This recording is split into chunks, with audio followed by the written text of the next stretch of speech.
اللہ کریم نے قرآن مجید میں فرمایا ہے کہ لَقَدْ مَنَّ اللَّهُ عَلَى الْمُؤْمِنِينَ إِذْ بَعَثَ فِيهِمْ رَسُولًا، فرمایا تحقیق اللہ نے مومنوں پر احسان فرمایا ہے کہ انہیں اپنا رسول عطا فرمایا ہے۔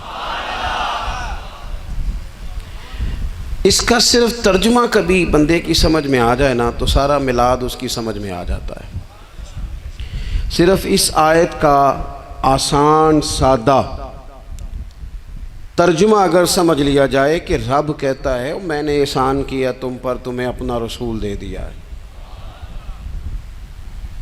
وہ دو عالم کی رحمت ہیں، وہ جہاں چاہتے وہیں رہتے، یہ تو ان کی مہربانی ہے کہ یہ عالم پسند آیا۔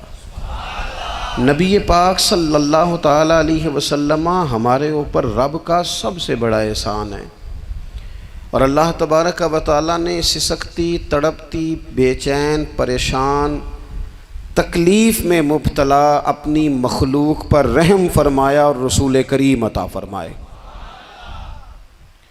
نبی پاک صلی اللہ تعالیٰ علیہ وسلم کی تشریف آوری نے ایک ایک ذرے پر احسان کیا، حضور سے ایک ایک نگر، ایک ایک پتا فیضیاب ہوا، لیکن بعض چیزیں ایسی ہیں جنہیں خصوصی طور پر سرکار نے نوازا، بعض معاملات پر خاص کرم نوازی حضور نے فرمائی۔ ایک اہم مسئلہ ہے عقیدے کا مسئلہ۔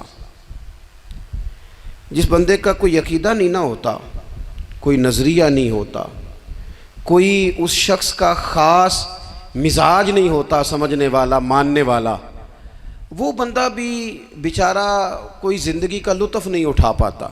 اس کا کوئی نظریہ ہی نہیں ہے، کوئی سوچ ہی نہیں ہے، کوئی اس کی فکر ہی نہیں ہے اس نے کس طرف جانا ہے۔ عقیدہ نہ ہو بندے کا، یعنی دنیا میں معاذ اللہ کچھ ایسے لوگ پائے جاتے ہیں جو سرے سے اللہ تعالیٰ کوئی نہیں مانتے، زندگی کیسے گزرے گی؟ وہ اپنی توجہات کا قبلہ کسے بنائیں گے؟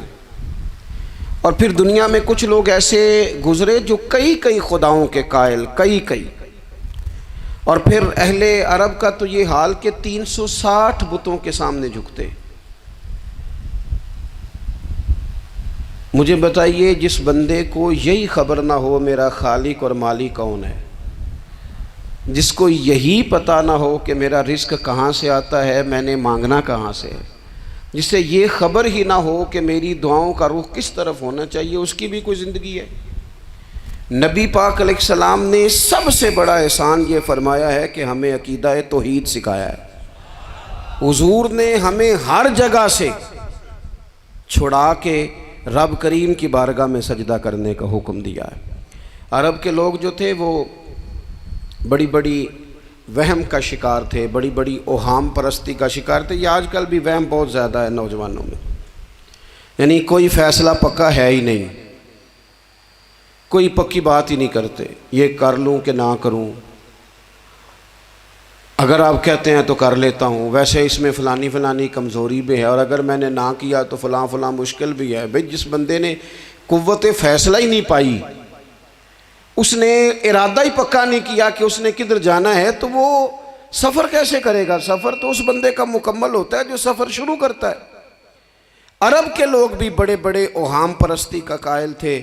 وہ جب قربانیاں کرتے تھے تو ان کا گوشت لا کے کعبے کی دیواروں کے ساتھ ملا کرتے تھے، یہ قبولیت کی علامت ہے۔ سارے کپڑے اتار کے کعبے کا طواف کرتے تھے، جب احرام باندھ لیتے، حج عمرے کا ارادہ کرتے تو دروازوں سے داخل نہیں ہوتے تھے۔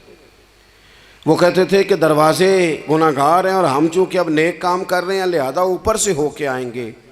رسول کریم علیہ السلام نے انہیں ان سارے وہموں سے، ساری پریشانیوں سے، ان ساری بدشگونیوں سے نکال کے کہا اللہ تمہارا مالک ہے، اللہ تمہارا محافظ ہے، ہوگا وہ جو رب چاہے گا۔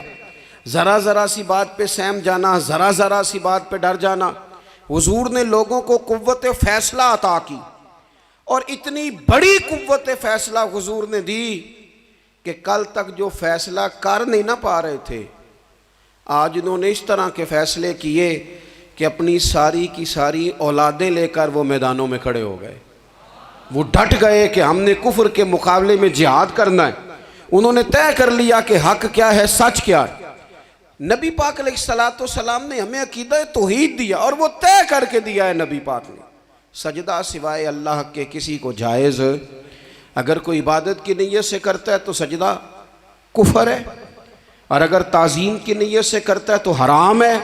اعلیٰ حضرت بریلوی رحمۃ اللہ علیہ نے 50 کے قریب دلائل کتاب و سنت سے اور 100 سے زیادہ دلائل فقہ اور اصول فقہ سے بیان فرمائے ہیں کہ کسی اور کے لیے تعظیمی سجدہ بھی حرام ہے۔ نبی پاک علیہ السلام تشریف فرما تھے تو کچھ جانوروں نے آ کے حضور کے قدموں پہ سجدہ کیا، پیش نظر ہے وہ نوبہار اور سجدے کو دل ہے بے قرار، روکیے سر کو روکیے یہی تو امتحان ہے۔ کچھ جانوروں نے جب سجدہ کیا تو صحابہ عرض کرنے لگے یا رسول اللہ صلی اللہ تعالیٰ علیہ وسلم ہمارا بھی دل کرتا ہے، تو حضور نے فرمایا بھی سجدہ سوائے رب کے کسی کے لیے جائز نہیں ہے، ہاں اگر جائز ہوتا تو میں خاتون سے کہتا کہ اپنے شوہر کو سجدہ کرے۔ نبی پاک علیہ الصلوۃ والسلام نے حد بندی کر دی۔ اور پھر دیکھیں یہ جو ہم میلاد مناتے ہیں نا، یہ میلاد اللہ تعالیٰ کی توحید کا بہت بڑا اعلان ہے۔ ہم کہتے ہیں نبی پاک کا میلاد ہوا، جس کا میلاد ہوتا ہے وہ خدا نہیں ہوتا، جو پیدا ہوتا ہے وہ رب۔ جب ہم میلاد منا رہے ہوتے ہیں تو ہم یہ بتا رہے ہوتے ہیں بھئی حضور خدا نہیں، حضور تو 12 ربیع الاول کو پیدا ہوئے، تو جو پیدا ہو رب پیدا، لم یلد ولم یولد، اللہ تبارک و تعالیٰ پیدا نہیں ہوتا، مالک تو ازلی ابدی شانیں رکھتا ہے۔ اس لیے عقیدہ توحید بندے کو مضبوط کر دیتا ہے۔ انسان جب عقیدہ توحید والا ہو جاتا ہے، اور نبی پاک علیہ السلام دنیا میں رب کی طرف بلانے آئے، وداعیا الی اللہ باذنہ وسراجا منیرا، حضور نے لوگوں کو اللہ کی جانب دعوت دی۔ جب انسان توحید والا ہو جاتا ہے تو مضبوط ہو جاتا ہے، وہ کسی سے نہیں ڈرتا، وہ سمجھتا ہے ہونا تو وہ ہے جو میرا رب چاہے گا، مجھے پریشان ہونے کی ضرورت کیا ہے۔ پھر اس کا بھروسہ بھی اللہ تعالیٰ پر، اس کی امیدیں بھی اللہ رسول سے، اس کی توجہات کا قبلہ بھی سارا ادھر ہی۔ تو حضور نے لوگوں کو عقیدہ دیا، مضبوط کیا۔ رسول پاک صلی اللہ تعالیٰ علیہ وسلم نے ذہنوں کو پختگی عطا فرمائی۔ تو سب سے بنیادی چیز حضور کا جو احسان ہے وہ عقیدہ ہے۔ پھر بعض خاص طبقات پر حضور نے خاص احسان کیا۔ آج بھی پوری دنیا میں ڈنڈورا پیٹا جاتا ہے عورتوں کے حقوق کا، پوری دنیا کے اندر، اور بعض لوگ عورتوں کو بڑا دھوکہ دیتے ہیں، کہتے ہیں تمہیں حق نہیں ملتے لہٰذا تم سڑکوں پہ آ جاؤ، معاذ اللہ، تمہیں حق نہیں ملتے لہٰذا تم معاذ اللہ بازاروں کی رونق بن جاؤ۔ عورتوں کو بڑا پریشان کیا جاتا ہے حقوق کے تعلق سے۔ نبی پاک علیہ السلام کی آمد سے پہلے کوئی خاتون کے ساتھ سلوک اچھا نہیں کیا جاتا تھا، اس کا کوئی جائیداد میں حصہ نہیں تھا۔ عورت کا خامد اگر فوت ہو جاتا تو وہ اپنے سسرال کے خاندان کی پراپرٹی بن جاتی معاذ اللہ، اور جس کے مرضی چاہے سپرد کر دیتے۔ ہندوستان کے بعض علاقوں میں ایسی کبھی رسمیں بھی پائی جاتی تھی کہ بعض عورتیں اپنے خامد کے ساتھ جل جانا مناسب سمجھتی تھی کہ بعد میں کوئی زندگی تو ہوگی نہیں، اور بیوہ خاتون اور طلاق یافتہ خاتون، اس کے بارے میں تو لوگوں کا خیال تھا کہ شاید یہ خاتون بالکل سوسائٹی اور سماج کا حصہ ہی نہیں ہونی چاہیے۔ قربان جائیں، یہ اعزاز میرے نبی پاک نے دیا ہے۔ حضور نے پہلی شادی ہی اس خاتون سے کی ہے جن کا پہلے بھی نکاح ہو چکا تھا، اور خاتون کو حضور نے حقوق دیے، جائیداد میں حصہ دیا۔ کہا جو بیٹیوں کی بہنوں کی پرورش کر کے آئے گا اور اچھی پرورش کر کے انہیں روانہ کر دے گا، جس طرح میری 2 انگلیاں جڑی ہوئی ہیں میرے ساتھ جڑ کے جنت میں جائے گا۔ اور ایک روایت میں فرمایا کہ جب کسی کے ہاں بیٹی پیدا ہوتی ہے نا تو اللہ فرشتوں کو بھیجتا ہے، اور وہ اس کے گرد کھڑے ہو جاتے ہیں اور گھر والوں کو سلام کہتے ہیں، اور کہتے ہیں یہ ضعیفہ ایک ضعیفہ سے پیدا ہوئی ہے، یہ کمزور یعنی صنف کے لحاظ سے کمزور نازک بچی ایک نازک ماں سے پیدا ہوئی ہے۔ فرشتے کہتے ہیں جو اس کی پرورش کرے گا نا اللہ قیامت تک اس کی مدد کرے گا، اس کی ہمیشہ مدد ہوتی رہے۔ اور نبی پاک صلی اللہ تعالیٰ علیہ وسلم کی خدمت میں آ کے جب خواتین نے کہا تو نا یا رسول اللہ ہمارے تو دین دنیا کے معاملات میں مردوں کے تعلق سے کمزوری ہے، کئی دن تو ہم ویسے نماز نہیں پڑھ سکتی مہینے میں، کئی دن تو ہم ویسے عبادات کے قریب نہیں جا سکتی، جہاد پہ ہم نہیں جاتی، گواہی ہماری مردوں کے برابر نہیں، تو یا رسول اللہ صلی اللہ علیہ وسلم ہمارا بھی کوئی اعزاز ہے؟ تو حضور نے فرمایا جب کوئی خاتون حاملہ ہوتی ہے نا تو اللہ اسے اتنا ہی ثواب دیتا ہے جتنا جہاد کرنے والے کو ثواب دیتا ہے، اور جب بچہ پیدا ہوتا ہے تو اللہ تعالیٰ اسے شہادت کا درجہ عطا کرتا ہے، اور جب وہ بچوں کو دودھ پلاتی ہے تو رب اسے غلام آزاد کرنے کا ثواب عطا کرتا ہے۔ ایک دفعہ نا نبی پاک صلی اللہ تعالیٰ علیہ وسلم کی خدمت عالی مرتبت میں حضرت عائشہ صدیقہ رضی اللہ تعالیٰ عنہ نے ایک واقعہ عرض کیا، عرض کی حضور آج میرے ساتھ عجیب معاملہ ہوا، میں گھر میں اکیلی تھی تو ایک خاتون 2 بیٹیوں سمیت آئی، اس نے کہا کہ میں بھی بھوکی ہوں، میری بیٹیاں بھی پریشان ہیں، کھانا نہیں کھایا۔ سیدہ پاک کہتی ہیں یا رسول اللہ میرے پاس بھی 3 کھجوریں تھیں گھر میں پڑی، یہ 2 جہاں کے شاہ ہیں پر پاس کچھ رکھتے نہیں، اور 2 جہاں کی نعمتیں ہیں ان کے خالی ہاتھ میں۔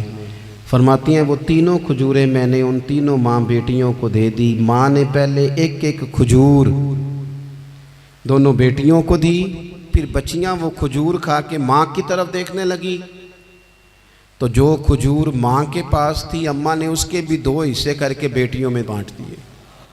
حضرت عائشہ عرض کرنے لگی یا رسول اللہ میں نے یہ بڑا نرالا رنگ دیکھا ہے، ماں کا اپنے بچوں سے پیار کا انداز۔ تو حضور نے کیا فرمایا؟ نبی پاک علیہ السلام فرمانے لگے سن پھر اللہ تعالیٰ نے اس عورت پر جنت کو واجب کر دیا ہے، فرمایا اللہ نے اسے جہنم سے دور کر دیا جو بیٹیوں کے معاملے میں آزمایا گیا، اور جس نے پھر ان کے ساتھ اچھا سلوک کیا۔ اپنا حضور کا عمل یہ تھا کہ حضور کی بڑی صاحبزادی سیدہ زینب رضی اللہ تعالیٰ عنہ یہ حضور کی سب سے بڑی صاحبزادی ہیں، یہ بخاری میں آپ کو ملے گا کہ ان کی بیٹی جناب امامہ بنت زینب چھوٹی سی عمر تھی، تو جب حضور نماز کے لیے آتے تھے تو نواسی کو اٹھا کے ساتھ لے آتے تھے، اور وہ حضور نماز پڑھتے تھے تو وہ نبی پاک کے کندھوں پہ کھیلتی تھی۔ حضور نے عملاً بیٹیوں سے پیار کرنا سکھایا، بیٹیوں سے محبت کریں، بیٹیوں سے پیار کریں۔ بیٹیاں بڑی خیرخواہ ہوتی ہیں، بیٹیاں ماں باپ کی بڑی وفادار ہوتی ہیں، بیٹیاں بڑا خاص تعلق رکھتی ہیں۔ جوانوں آپ سے بھی کہوں گا بہنوں کی طرف توجہ رکھیں، جو کسی کی بہن آپ کے گھر ہے اس کا بھی خاص احساس کریں، وہ بھی کسی کی بہن ہے، لیکن اپنی بہن کے ساتھ بھی خاص نسبت کا تعلق قائم رکھیں، رشتوں میں اعتدال ہونا چاہیے۔ اس صنف کو نبی پاک علیہ السلام نے خاص کر کے نوازا ہے، اور ہمارا بھی ان کے ساتھ خاص رشتہ ہونا چاہیے۔ اسی طرح کا معاملہ یتیموں کے ساتھ ہے، کمزوروں کے ساتھ ہے۔ دیکھو آج نا ہمارے ہاں کمزوروں، غریبوں، مسکینوں، یتیموں کی مدد تو کی جاتی ہے، لیکن انہیں لوگ اپنے ماحول کا حصہ نہیں بناتے۔ یعنی کبھی گئے تو غریبوں میں آٹا بانٹ آئے، کبھی گئے تو غریبوں میں جا کے کپڑے تقسیم کر آئے، کبھی گئے تو غرباء کو کچھ وقتی طور پر کچھ ضروریات زندگی دے دیں، کبھی عیدیاں بانٹ دیں، کبھی سیلاب زدگان میں چلے گئے۔ غرباء کو کچھ نہ کچھ صدقات تو دے دیے جاتے ہیں، ان پر کچھ خیرات تو کر دیا جاتا ہے، لیکن انہیں سوسائٹی کا ماحول کا حصہ نہیں بنایا جاتا۔ ایسا نہیں ہوتا کہ ان غرباء کے بچوں کو اٹھا کے بڑے شہروں میں لایا جائے، ان کی تعلیم کا خیال کیا جائے، انہیں اپنے ماحول میں رکھا جائے، ان کی بہترین پرورش کا بندوبست کیا جائے۔ کائنات میں بڑے لوگوں نے کام کیا ویلفیئر کا، بڑے لوگوں نے غریبوں کے ساتھ تعاون کیا، بڑے لوگوں نے محبت کی، سب قابل تعریف ہے، لیکن ہم نے یہ کیا کہ ان کی امداد تو کی، لیکن ان کی محرومیوں کا ازالہ نہیں کیا۔ اور وہ امداد لے رہے تھے تو ان کی پچھلی نسل بھی امداد لے رہی تھی، یہ نسل بھی امداد لے رہی، اور خدا نہ کرے کہ اگلی نسل کو بھی امداد لینا پڑے۔ میرے نبی پاک صلی اللہ تعالیٰ علیہ وسلم کا انداز کچھ اس طرح کا ہے کہ امام بہقی نے لکھا ہے، حضرت بشیر بن عقبہ رضی اللہ تعالیٰ عنہ کہتے ہیں میرے والد انتقال کر گئے تھے، اور میں ایک جگہ پہ بیٹھ کر رو رہا تھا کہ نبی پاک صلی اللہ تعالیٰ علیہ وسلم میرے قریب سے گزرے، کیوں روتے ہو؟ یا رسول اللہ میرے والد کا انتقال ہو گیا، میری والدہ رخصت ہو گئی۔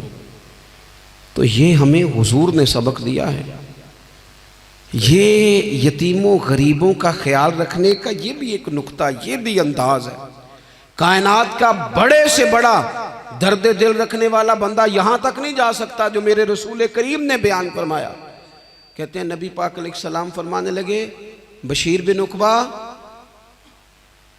کیا تو اس بات پر راضی نہیں کہ میں تیرا باپ ہوں اور عائشہ تیری ماں ہو؟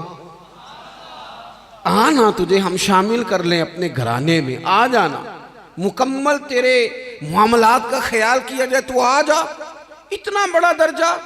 نبی پاک نے تو حضرت سلمان فارسی کے بارے میں بھی فرمایا کہ میں نے انہیں اپنی اہل بیت میں شامل کر لیا۔ رسول اللہ صلی اللہ تعالیٰ علیہ وسلم غرباء کے لیے، مساکین کے لیے، یتیموں کے لیے، ناداروں کے لیے جو خاص احسان بن کے آئے، وہ یہ والا لہجہ نہیں کہ ہم مطمئن ہو گئے کہ ٹھیک ہے ہم گئے تو تھے، اتنے پیکٹ بانٹ تو آئے، اتنا کچھ ہم نے دے تو دیا، فلانا کام کر تو لیا، اور وہ بھی کب تک کیا؟ جب تک خبریں تیز تھیں۔ ہمارے ملک میں سیلاب آیا، میڈیا نے خبر دی، شور ہوا، لوگوں نے بڑی کوشش کی، الحمدللہ بڑے اچھے جذبات کا اظہار کیا، ڈھیر سارے لوگ وہاں گئے۔ میں آپ سے پوچھتا ہوں کہ کیا سیلاب زدگان سارے اپنے اپنے گھروں میں چلے گئے؟ ان کے گھر بن گئے؟ لیکن ہمارے جذبے کیوں ٹھنڈے ہو گئے؟ اس لیے کہ خبریں ٹھنڈی ہو گئی۔ ہم تو چلتے ہیں ٹرینڈ کے ساتھ کہ آج کل ٹرینڈ کیا ہے، اگر خبر ادھر کی ہے تو ذوق ادھر کا ہے، خبر ادھر کی ہے تو ذوق ادھر کا ہے۔ دیر پا کام کرنا اور خاص جذبات پیدا کرنا ان لوگوں کے لیے۔ حضرت سیدنا عبداللہ بن ابی اوفا رضی اللہ تعالیٰ عنہ روایت کرتے ہیں، ایک یتیم بچہ آیا تھا،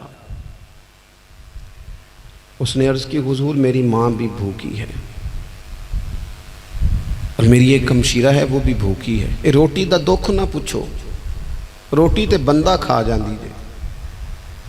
یہ جو بھوک ہوتی ہے نا، بھوک، بہت سارے لوگ نا، میں ایک شادی میں تھا تو وہاں ایک دو لوگ کھانا کھا رہے تھے، تو بعض لوگ انہیں دیکھ دیکھ کے مذاق کر رہے تھے، ویڈیو بنا رہے تھے، کہتے دیکھو کھانا ہی نہیں آتا، کیا انداز ہے، سارا ان کا منہ جو ہے وہ کھانے سے بھر گیا، ہاتھ دیکھو کہاں تک ان کے لتھڑ گئے، کیا انداز ہے۔ تو میں نے کہا تم ان کے کپڑے بھی تو دیکھو نا، انداز، بیٹھنا اٹھنا، کپڑے پہننا، یہ غریبی کا پتہ دیتے ہیں۔ بھوک جب تیز لگی ہو پھر کھانے کے آداب لوگوں کو یاد نہیں رہتے۔ غربت نے میرے بچوں کو تہذیب سکھا دی، اب وہ سہمے ہوئے رہتے ہیں، شرارت نہیں کرتے۔ وہ عزیز ہوتا یہ ہے کہ جب انسان کو بھوک شدید لگی ہو نا، پھر اسے ڈاکٹر کی ہدایات نہیں یاد رہتی، پھر تو پیٹ کی آگ بجھانے کو لوگ دوڑتے ہیں۔ تو کہتے اس بچے نے آ کے عرض کی، یا رسول اللہ صلی اللہ تعالی علیہ وسلم ماں بھی بھوکی ہے، بہن بھی بھوکی ہے۔ حضور نے نا اسے 21 کھجوریں عطا فرمائیں، فرمایا 7 تیری، 7 تیری بہن کی، 7 تیری والدہ کی۔ اور یہ حضور نے 21 کھجوریں دی ہیں، یہ نبی پاک نے 21 دی ہیں، ہاں یہ حضور نے 21 دی، اور حضور تو اشارہ بھی کر دینا تو پھر روٹی ساری زندگی ختم نہیں ہوتی۔ وہ حضرت ابو ہریرہ کو بھی ملی تھی، فرماتے ہیں میں کئی سال کھاتا رہا، 1 کلو کھجوریں تھی پر ختم ہی نہیں ہوئی۔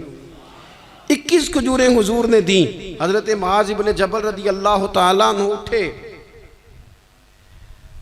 اور دوڑ کے جا کے نا اس یتیم کے سر پہ ہاتھ پھیرا اور کہنے لگے پتر اللہ تجھے اپنے والد کا جانشین بنائے۔ تو حضور فرمانے لگے معاذ یہ تم نے کیا کیا؟ عرض کی حضور اس بچے کی بات سن کے میرا دل بھر آیا ہے، محبت نے انگڑائی لی ہے تو میں نے یتیم کے سر پہ ہاتھ پھیرا ہے۔ یہ دیکھو حضور کا رشتہ۔ نبی کریم فرمانے لگے سن پھر جس نے کسی یتیم کے سر پر محبت سے ہاتھ ہی پھیر دیا نا تو اللہ ہر بال کے بدلے اسے ایک نیکی بھی عطا کرے گا، ایک گناہ بھی معاف کرے گا، اور ایک درجہ بھی بلند فرمائے گا۔ چلو ہاتھ ہی پھیر دیا، تو نے کچھ تو کیا یتیم کے ساتھ، تیرا کوئی تو اس سے رشتہ ہوا۔ اور تیسرا طبقہ ہے غلاموں کا۔ مسکینوں کا، غریبوں کا۔ میں اور آپ اس ملک میں رہتے ہیں جہاں کچھ لوگوں کو کھانا بھی نہیں وقت پہ ملتا، اور کچھ لوگ 5 لاکھ روپیہ گاڑی کا اس لیے اضافی دے دیتے ہیں کہ مجھے ذرا نا نیو ماڈل جلدی چاہیے۔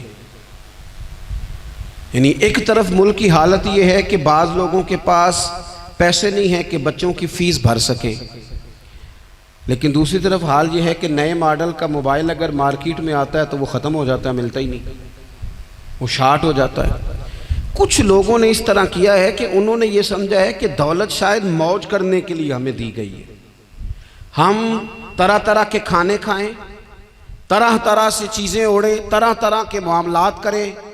انہوں نے یہ طے کر لیا ہے۔ اس کا نقصان کیا ہوا ہے؟ اس کا نقصان یہ ہوا ہے کہ کچھ لوگ غربت کی سطح سے نیچے آ گئے ہیں بیچارے۔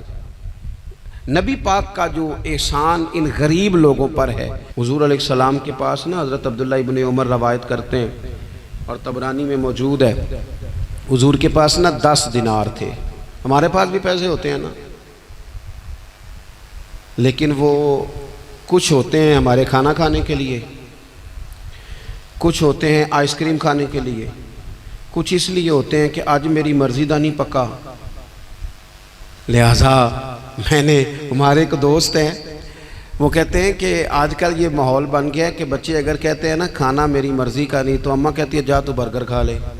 کہتے ہیں ہمارے دور میں یوں نہیں ہوتا تھا، اگر ہم کہتے تھے نا کھانا میری مرضی کا نہیں تو پھر ہمیں ڈبل چیز کھانے کو ملتی تھی، ایک مار بھی کھانا پڑتی تھی اور وہ کھانا بھی کھانا پڑتا تھا۔ اور پھر کچھ پیسہ لوگوں نے صرف اس لیے سنبھال کے رکھا ہوا ہے کہ جو اضافی چیزیں ہیں نا، اضافی، میرا ویسے تجربہ نہیں ہے اور نہ میں نے زیادہ گہرائی سے دیکھا ہے، بس مجھے بتایا گیا ہے، اور پتہ نہیں اب بات درست ہے کہ نہیں، مجھے بتایا گیا ہے کہ پہلے لڑکیاں بیوٹی پارلر جاتی تھی، اب سنا لڑکے بھی جاتے ہیں۔ اب خدا جانے یہ بات سچ ہے کہ غلط ہے۔ یہ جو اضافی اخراجات ہیں نا، یہ اگر ہم تھوڑے سمیٹ لیں، یعنی مولا علی شیر خدا کرم اللہ تعالی وجہہ الکریم مزدوری کر کے نکلے تو 2 کلو کھجوریں تھیں، حضور بس فرمانے لگے 1 کلو میرے بچے کھائیں گے اور کلو مدینے کے غریب بچے کھائیں گے، یعنی کل 2 کلو ظاہری طور پر کھجوریں ہیں، اس میں بھی دوسروں کا حصہ۔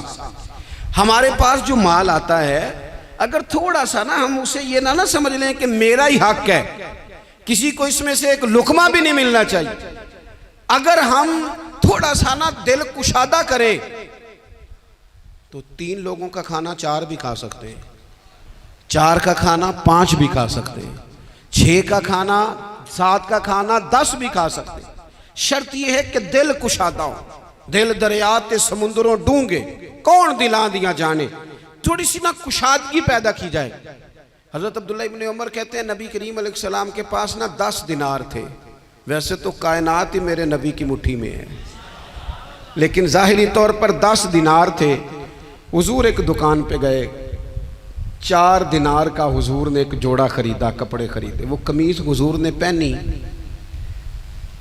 تو ایک انصاری آگے بڑھ کے عرض کرنے لگے حضور میرا بڑا دل کر رہا ہے، یہ مجھے نہیں دے دیتے آپ؟ تو حضور خوش ہو گئے، یہ میرے محبوب کا دروازہ ہے کہ جب کوئی مانگتا ہے تو حضور خوش ہو جاتے ہیں۔ نبی کریم سے مانگا اس شخص نے تو حضور خوش ہو گئے، اور محبوب نے وہ کرتا وہ کپڑے اتار کے اس انصاری کو عطا کر دیے، اور 4 دینار کے اور خرید لیے، باقی بچے 2 دینار۔ نبی کریم وہ لے کے نکلے، رخصت ہوئے گھر جانے کے لیے، تو رستے میں خاتون کو روتے ہوئے دیکھا، حضور رک گئے، فرمایا کیوں رو رہی ہو؟ عرض کرنے لگی یا رسول اللہ صلی اللہ تعالی علیہ وسلم میں فلاں آدمی کی کنیز ہوں، نوکرانی ہوں، اس نے آٹا لینے بھیجا تھا 2 دینار کا، وہ 2 دینار گم ہو گئے، حضور نے 2 دینار اسے عطا کر دیے، وہ دیے تو پھر رو رہی تھی، فرمایا اب کیوں روتی ہو؟ کہنے لگی یا رسول اللہ ڈرتی ہوں دیر بڑی ہو گئی یا مار ہی نہ پڑے۔ تو حضور نے فرمایا چل نہ میں تیرے ساتھ چلتا ہوں۔ حضور ان کے گھر گئے، وہ اہل ایمان کا گھر تھا جن کی وہ کنیز تھی، جا کے کہا السلام علیکم، اندر سے جواب ہی نہیں آیا، پھر فرمایا السلام علیکم، کوئی جواب ہی نہیں آیا۔ محبوب کا طریقہ مبارکہ تھا 3 دفعہ دستک، پھر واپسی، تیسری دفعہ کہا السلام علیکم تو وہ سارے بول پڑے وعلیکم السلام یا رسول اللہ۔ حضور ماں باپ قربان، تو حضور فرمانے لگے میں نے پہلے بھی 2 دفعہ سلام لیا، بولا کوئی نہیں۔ کہا یا رسول اللہ اپنے نصیب تھے نا کہ ہم پہ سلامتیاں بھیج کون رہا ہے، ہم نے سوچا ذرا 3 دفعہ مل جائے سلامتی، ذرا مل جائے نا، حضور سلامتی بھیج رہے ہیں تو آتی رہے نا۔ تو محبوب کریم علیہ السلام فرمانے لگے یہ تمہاری کنیز وہاں کھڑی رو رہی تھی، اس بیچاری کے 2 دینار گم ہو گئے تھے، اسے دوبارہ سامان لاتے کچھ دیر ہو گئی، اس پر سختی نہ کرنا، مارنا نہ۔ غلام کہنے لگے حضور اس خاتون کے قربان جائیں جو ہمارے کریم رسول کو ہم جیسے غریبوں کے گھر تک لے آئی ہے، مارنا کیا، ہم اسے آزاد کرتے ہیں، یہ آزاد ہے اللہ کی رضا کے لیے۔ یہ دیکھو یہ میرے نبی پاک کا انداز ہے۔ حضور نکلے تو جناب عبداللہ ابن عمر فرماتے ہیں رسول کریم فرمانے لگے شکر ہے اللہ تعالیٰ کا، 10 دینار تھے، ایک انصاری نے بھی قمیض پہن لی، میں نے بھی قمیض پہن لی، اور رب نے ایک کنیز کو آزاد بھی فرما دیا۔ یہ انداز ہمیں نبی کریم نے دیا ہے کہ ہم اپنے دولتوں میں، اللہ کی عطاؤں میں غرباء کو، قریبیوں کو، رشتہ داروں کو، بہن بھائیوں کو تھوڑا شریک کر لیں، تاکہ وہ جو آسودگی اللہ نے ہمیں دی ہے اس میں سے دوسروں کو بھی کچھ نفع ملے۔ اور ایک بات آخر میں آپ کی خدمت میں یہ عرض کرنی ہے کہ جو زیر دست لوگ ہوتے ہیں نا، غلام، ملازم، نوکر، آپ اپنی زندگی کے مسائل دیکھ لیں، جن لوگوں کے پاس لاکھوں آتا ہے کبھی ہزاروں آنے لگ جائے تو پریشان ہو جاتے ہیں، تو جن کے پاس صرف سینکڑوں ہوتے ہیں، تو ایسا تو نہیں کہ آپ ہی ٹینشن میں ہیں اور آپ ہی کو غصہ آتا ہے، وہ بیچارہ کبھی نوکر بھی تو ٹینشن میں ہو سکتا ہے نا، ملازم کو بھی تو کبھی ٹینشن ہوتی ہے نا، اس کے ساتھ بھی تو مسائل وابستہ ہے نا۔ حضرت سیدنا ابو مسعود انصاری رضی اللہ تعالیٰ عنہ بیان کرتے ہیں کہ مجھے اپنے غلام پہ غصہ آیا تو میں اسے مار رہا تھا، نبی کریم تشریف لے آئے، حضور نے ایک جملہ کہا تو میں رو پڑا۔ حضور فرمانے لگے جتنا اختیار تجھے اس پر حاصل ہے نا، اس سے کہیں بڑھ کر رب کو تیرے اوپر اختیار حاصل ہے، لہٰذا اللہ سے ڈر، اس کے معاملے میں اللہ سے ڈر۔ اور پھر حضور تو صرف غلام نہیں، جانوروں کے حق تک کا خیال فرماتے۔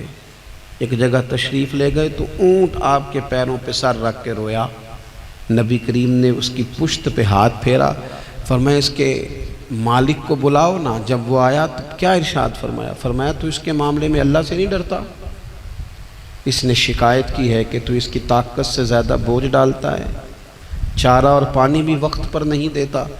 یہ حضور کے احسانات ہیں، ہمیں ان احسانات کا خاص خیال رکھنا چاہیے۔